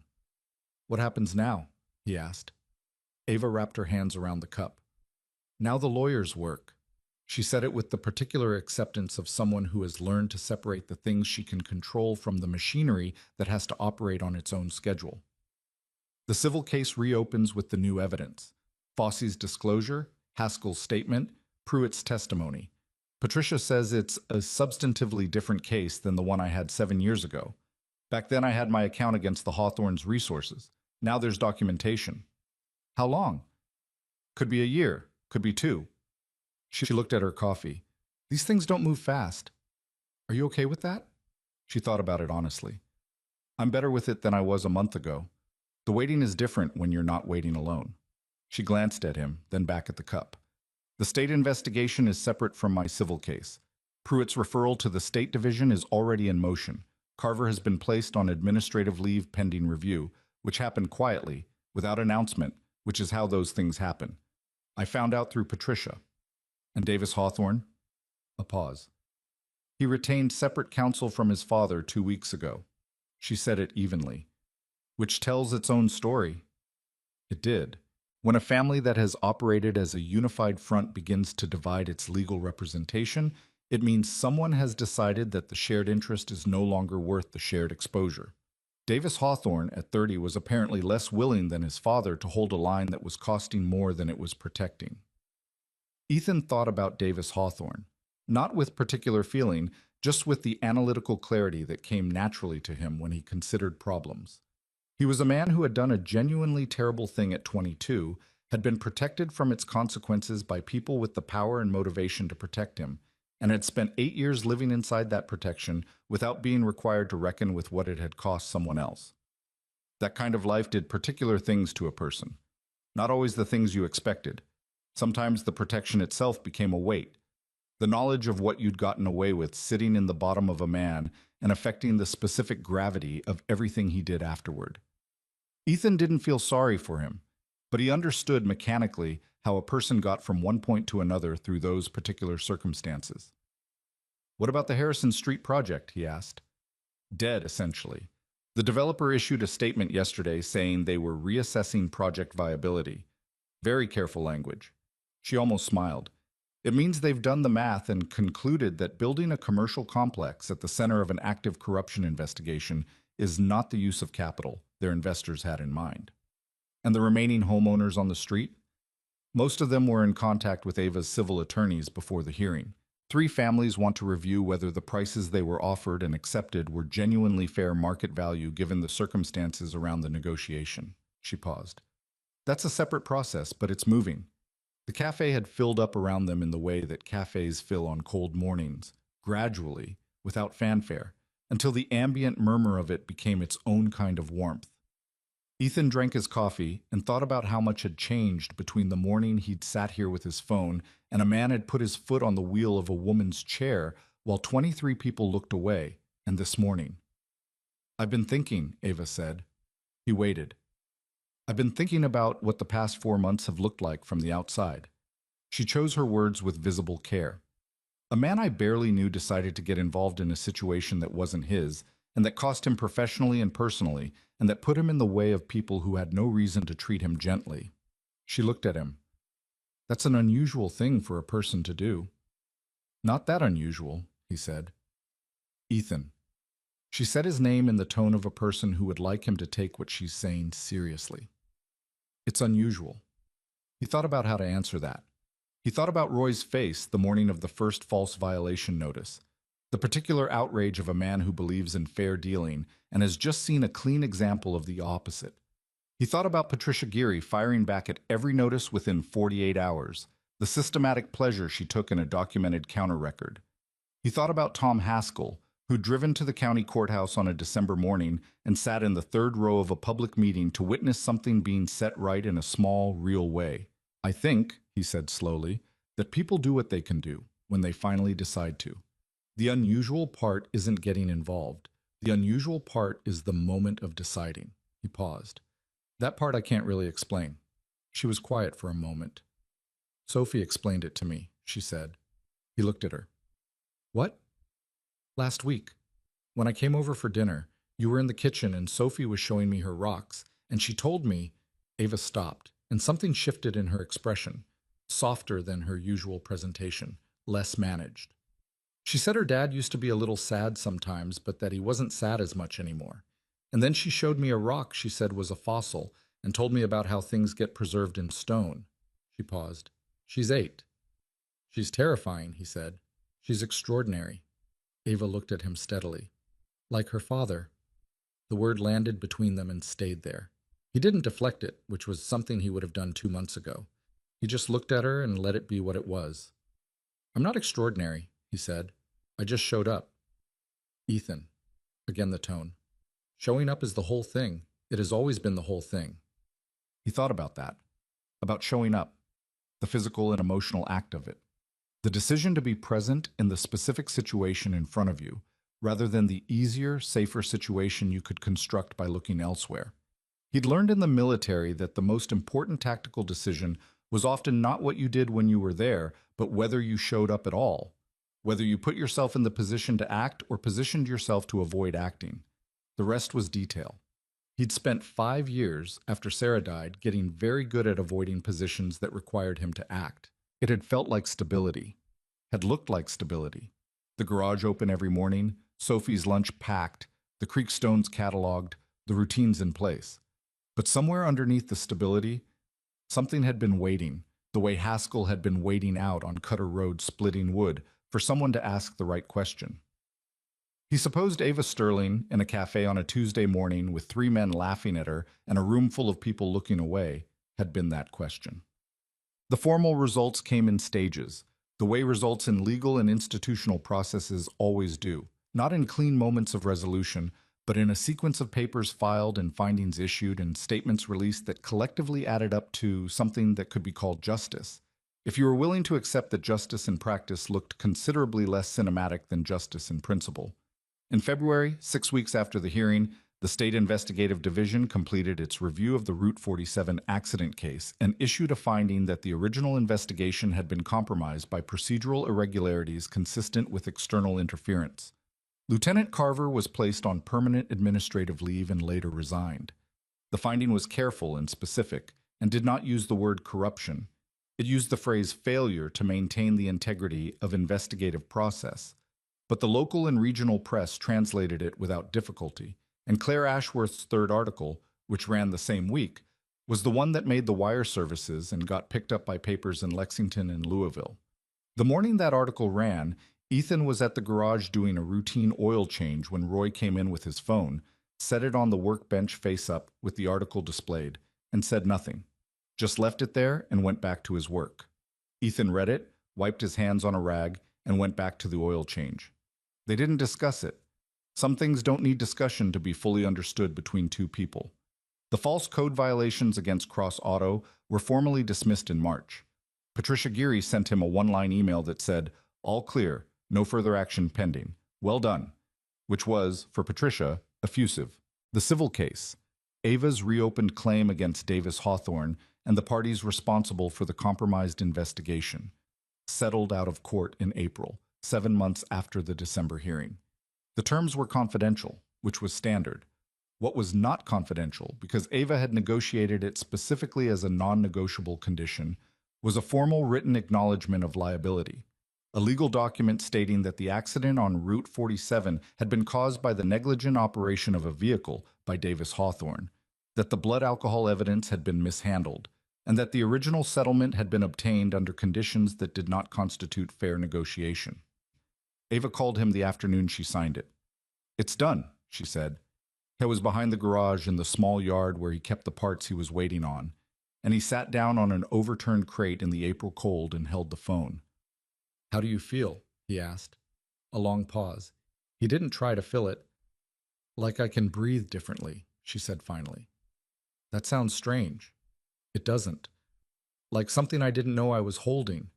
She stopped. "I've been holding my breath for 7 years, and I didn't know it was breath holding. I thought it was just how I breathed." Another pause. It's strange to feel your own lungs change. He stayed on the phone with her for a while, neither of them saying much that was essential, which was its own kind of language. When they hung up, he sat on the crate for another few minutes with the April sky above him and the sound of the street out front and thought about what Ava had said about breathing. About the invisible accommodations a person makes to survive something. How those accommodations become the architecture of a life, load-bearing in ways you don't notice until the pressure is removed and the structure shifts. He'd built his own invisible architecture after Sarah, the routines and the containment and the small radius of his days. He'd called it responsibility, and some of it was Sophie was real, and raising her alone was real work, and none of that had been avoidance exactly. But some of it had been. The decision to stop wanting things that could be lost, because he'd already learned what losing them felt like, and didn't trust himself to survive a second round. He was 37 years old, Sophie was 8. Sarah had been gone for 4 years, and the grief was real, and would always be real, and it had not, as it turned out, disqualified him from the rest of his life. He went back inside and told Roy to close up. Roy looked at him with the assessment of a man who has watched another man carefully for several years and has concluded that something in the other man is working correctly for the first time in a while. "Take the afternoon?" Roy said. "Yeah." "Good," Roy said, like it was the most obvious thing. He picked Sophie up from school early for the first time in her memory. She came out of the building with the expression of a child encountering an unexplained deviation from routine, careful, interested, not yet worried.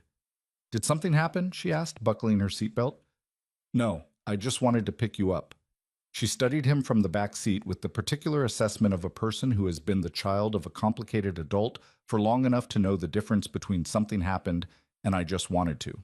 Apparently the distinction was clear because she settled back and started telling him about a disagreement she'd had with her best friend over whether horses could technically be pets, which led to a lengthy and impressively structured argument about the definition of the word pet that occupied the entire drive home. He listened to every word of it. Pine Hollow in April was a different place than Pine Hollow in October. The oaks on Harrison Street had come back into leaf, thick and green, the way they came back every year regardless of what happened beneath them. The creek behind Ethan's house was running high from the spring rains, and Sophie's collection of smooth stones had expanded to include 3 pieces of what she continued to insist was fossil material, and which Ethan had gently and unsuccessfully explained was probably just weathered limestone. He'd stopped correcting her about it. Some things were better believed. The neighborhood had changed in small ways. 3 of the Harrison Street properties that the Hawthorns had acquired were resold. 2 to their original owners at original prices. 1 to a family that had been on a waiting list for affordable housing in the county for 18 months. The process had been mediated by the county development office under newly appointed leadership, following the resignation of one commissioner and the announced retirement of another. Small bureaucratic steps, unglamorous, unreported, except in a brief item in the back of the local weekly. But real. The Hawthorne family's development company filed for dissolution in May. Martin Hawthorne was not charged with any crime. The investigative finding had implicated Carver as the operational actor, and the internal correspondence that Fosse had produced, while damning in the civil case, didn't rise to the criminal threshold. This was the part that Ethan had known would be incomplete, because things like this were always incomplete.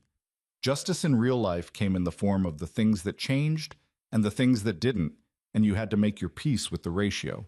Davis Hawthorne was 30 and had a liability acknowledgement with his name on it and no family money moving freely around him anymore. And what he did with the rest of his life would be his own work. Ethan didn't think about him much.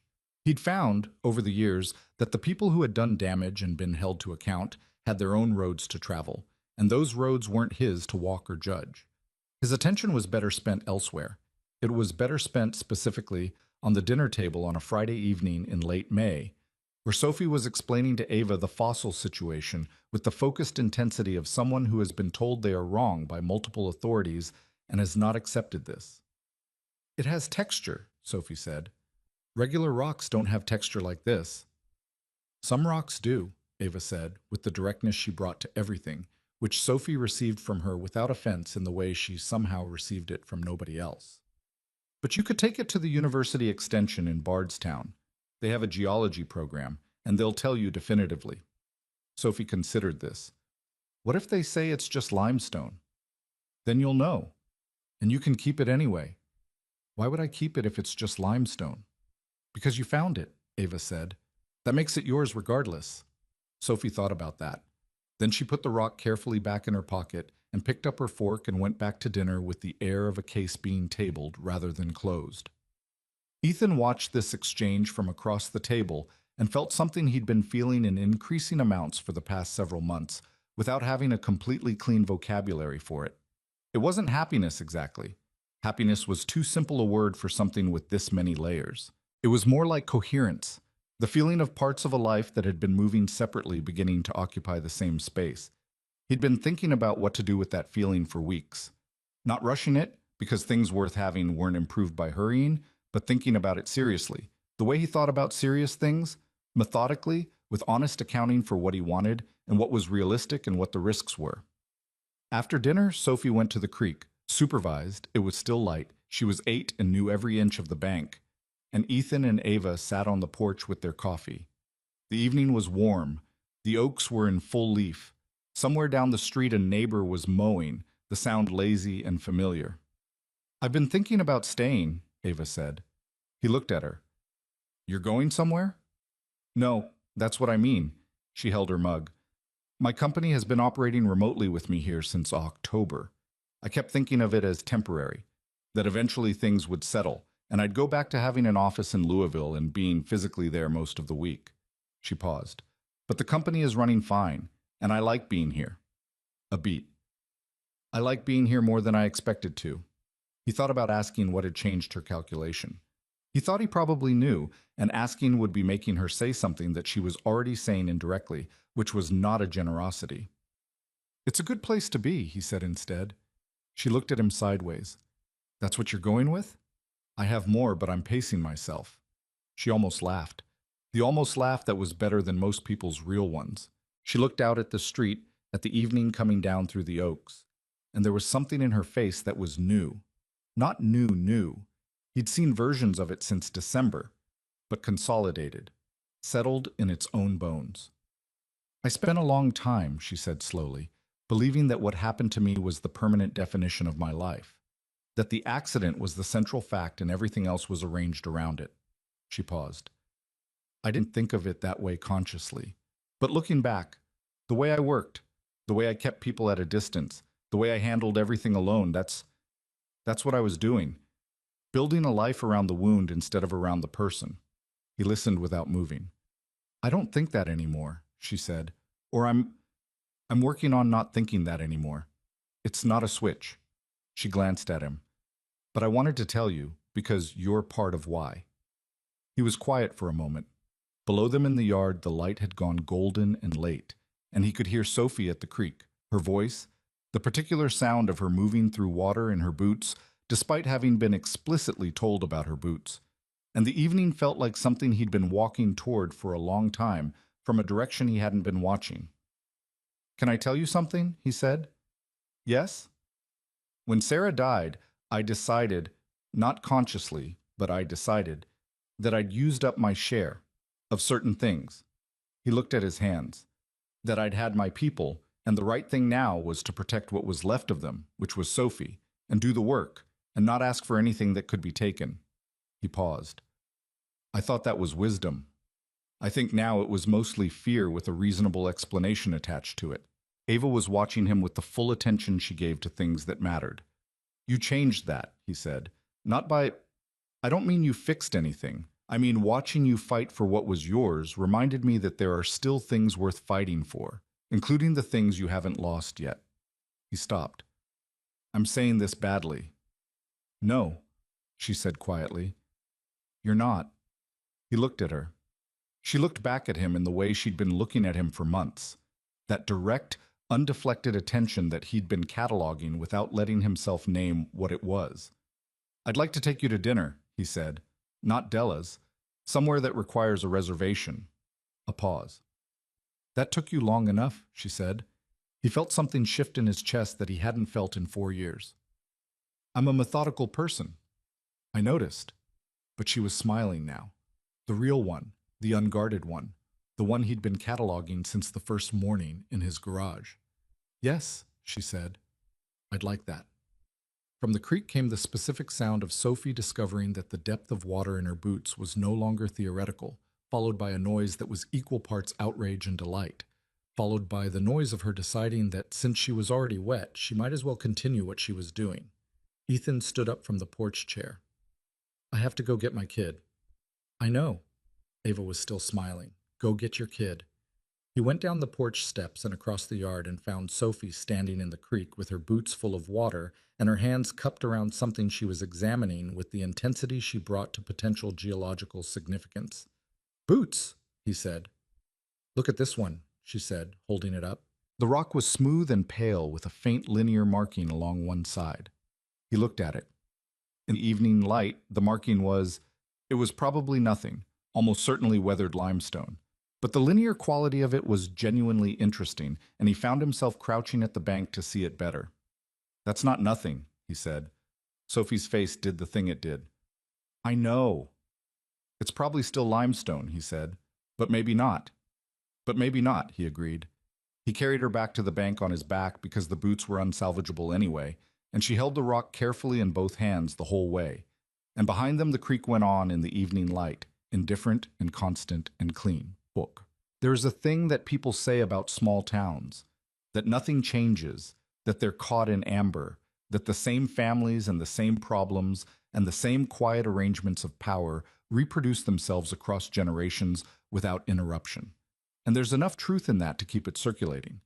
But the other thing about small towns, the thing that gets said less, is that when things do change in them, the change is visible in a way it isn't in larger places. You can see the difference in a street, in a face you pass every morning, in the fact that a particular car no longer parks in front of a particular building. The change is human-scaled and therefore real in a way that statistics and trend lines can't quite replicate. Harrison Street in Pine Hollow, Kentucky, looked different by the summer. Not dramatically. It was still the same street, the same oaks, the same modest houses that had been there long enough to have grown into something permanent. But the 3 properties that had been returned were occupied again. There were lights in windows that had been dark. There was a garden where there hadn't been one. Ava's house on the corner was the same as it had always been, adapted and well-kept and full of books, and the particular evidence of a life being lived purposefully in it. She'd gotten the downstairs extension properly permitted and finished, a project she'd been planning for 2 years and had finally moved on, with a contractor Roy had recommended, a man who did careful work and didn't require managing. The vintage Mustang was still in the garage. She'd started working on it in March, on weekends, with Ethan's help and Roy's occasional consultation on the engine components. It wasn't finished. It might not be finished for years, but the carburetor they'd been working on the day she'd told him about her father, the one they'd never got to, was back on the workbench, and the work was moving. Some things, it turned out, could be returned to. Some things that had been set down in grief or fear or exhaustion could be picked back up. Not the same as they were before. Nothing comes back the same, but real and present and worth continuing. Ethan had learned that. He was still learning it. He suspected he would be learning it for a long time, which was fine, because he was 37 years old and had a daughter who believed in fossils, and a garage with a hand-painted sign, and a woman 3 blocks away who looked at him without flinching, and the learning felt like the right use of the time he had. Roy, for his part, had stopped making faces about any of it, which either meant he'd made peace with the situation or had simply transferred his energy to other observations. Ethan suspected the latter. Roy's capacity for observation was not finite.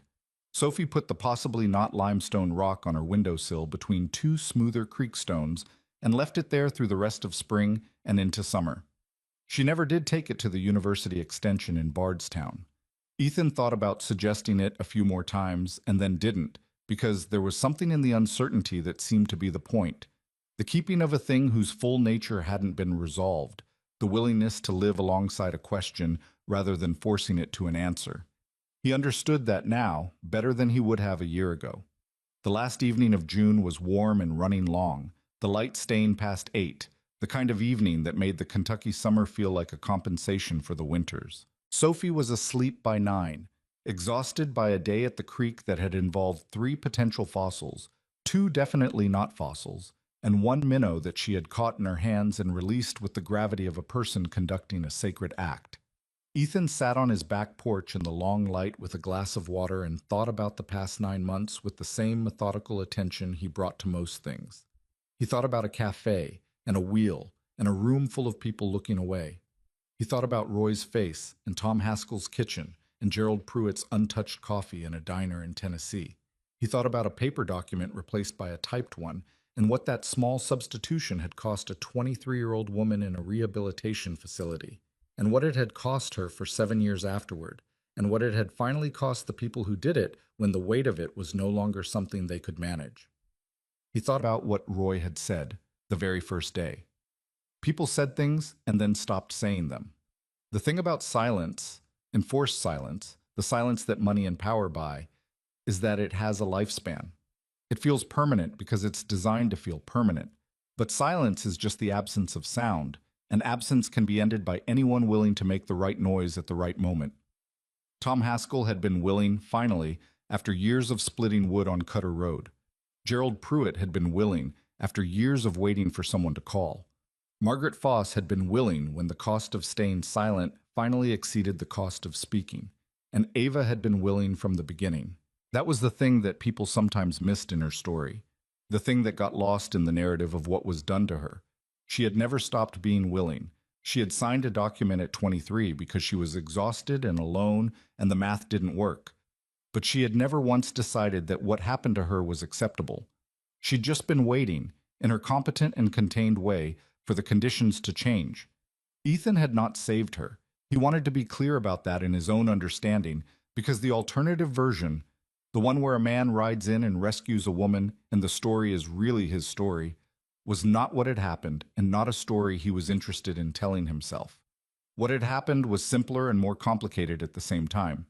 He had shown up, and she had already been ready, and showing up and being ready at the same moment turned out to be enough to change the math. That was all courage usually was. Not absence of fear, not extraordinary capacity, not some quality distributed unfairly at birth. Just the willingness to be in the room when it mattered, to not walk past the thing that was happening, to do the small next thing that was yours to do and trust that the other people who were also willing would do theirs. He heard her coming up the porch steps before he saw her, the specific sound of her chair on the wood, and he looked over and she was there, having let herself in through the side gate the way she did now, with 2 cups of coffee that were going to be too late in the evening for either of them, but which neither of them would refuse. "Sophie asleep?" she said. 40 minutes ago. He made a room on the small table beside him. "You didn't have to bring coffee." "I know." She set both cups down and settled beside him in the long light. "I wanted to." They sat quietly for a while, the way people sit quietly when they're comfortable enough with each other that silence isn't something to fill. The summer evening moved around them. A bird somewhere, the creek at the back of the yard, the distant, easy sound of the neighborhood existing in its small, ordinary life. "My mother called today," Ava said. "How is she?" "She wants to come back and see the house, see what I've done with it." She held her cup. "She hasn't been back since she left. I think she was afraid it would be different in a way she wasn't ready for." A pause. "I told her it is different, but that different isn't the same as wrong." "What did she say?" "She said she'd come in August." He nodded. He thought about a mother who had moved away from the house where her daughter grew up because the stairs had become too much, and a daughter who had come back to it to reclaim something, and all the distance between those two versions of the same place, and how it might feel to close that distance in August, in the summer light. "Good," he said. She looked at him. He looked at her. The light was going golden now at the edges the way June light did, and the yard was the comfortable mess of a place where a child had been playing all day and nobody had cleaned it up yet. And across the back fence, the oaks on Harrison Street were full and green and unreasonably large for the amount of time they'd been standing there. "I keep thinking," she said, "about what I would have said if you'd asked me last October how the next year was going to go." "What would you have said?" "I don't know. Something practical. Something about the legal strategy and the hearing and the timeline." She paused. "I wouldn't have said any of this." She gestured. At the porch, at the yard, at the evening, at the approximate geography of what they'd become to each other. "I wouldn't have known to say it." "Neither would I," he said. Does that scare you? He thought about it. About all the things he hadn't known to want that had turned out to be the things that mattered. About a pair of boots full of creek water and a possibly limestone rock on a window sill and a Mustang carburetor on a workbench and a woman on his back porch in the June light asking him if he was scared. No, he said, not anymore. She reached over and put her hand over his on the armrest of his chair. The same gesture from months ago, the same brief contact, except that this time neither of them moved away from it. The evening held still around them. The creek ran at the bottom of the yard. Sophie's smooth rocks stood their watch on the windowsill upstairs, including the one whose nature was still undecided, preserved, and kept, and believed in regardless. It wasn't a perfect life. It wouldn't be. There were still cases moving through systems, still papers being filed, still the ordinary complexity of two people with full and real histories finding the shape of something new. There was still grief and its particular residue. There was still a little girl who needed her father to be present in ways that were sometimes easy and sometimes hard. There were still mornings that started wrong and mechanics that didn't go as planned and coffee that was adequate at best.